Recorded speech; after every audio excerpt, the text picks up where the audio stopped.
Afternoon HP Motors customers, what do we have today? Today we have a 2008 BMW 535 Xi. So that means that it's a straight six four-wheel drive. That's where one of the CV axles in the front is, with a twin turbo. And this vehicle came in with complaints of very poor running and basically an inability to do much of anything. And it was eventually traced down to blown turbos. There's one input for the turbo here. You can see the various lines and stuff that come off the block here. Two of the coolant feed lines, some of the heat shielding and everything. To this turbo, we've already removed the water pump and everything. It looks like it was actually the front turbo that was the worst. This goes to cylinders 1, 2, and 3. And I don't know if you can see it with me holding the phone, but you can see, hopefully.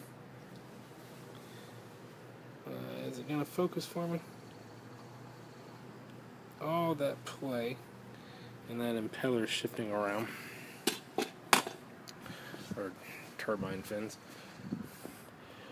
It was leaking far enough past these seals to put a lot of oil into the intercooler here.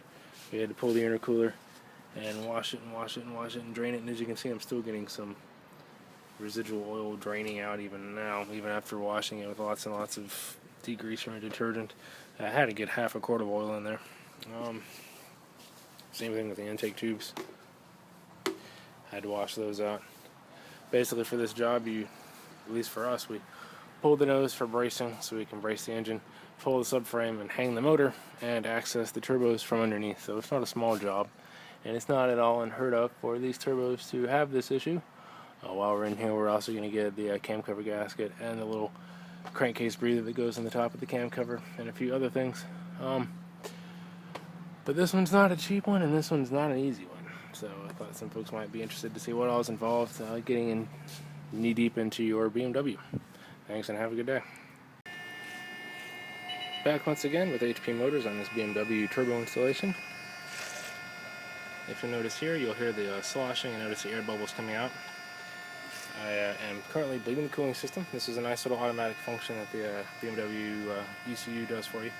You fill this reservoir as far as you can by hand, and then install a funnel like this if you have one. If not, you can continue to top it off by hand, but using a funnel like this creates a high point in the system. And turning on a few functions in the BMW computer allows the water pump to activate.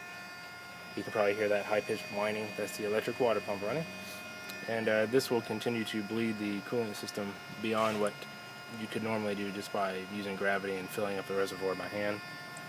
Actually, using the pump helps circulate the coolant more thoroughly and forces out any other air. You can probably hear some sloshing going on from over here as it works through the upper hose and gets into the head. It's got to get a bit of pressure behind it.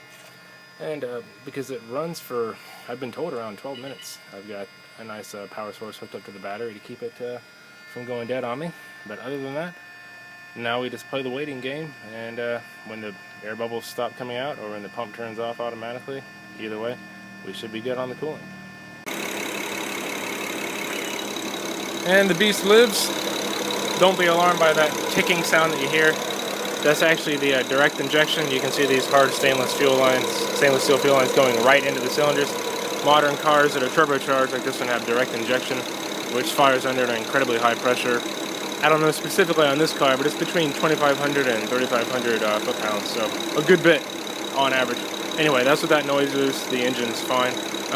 This car was getting so much oil through it that we'll just have to wait and see if anything else is hurt, if the backs of the valves are too badly gunked up, but he was getting some pretty bad smoking out of the exhaust pipe, and no more.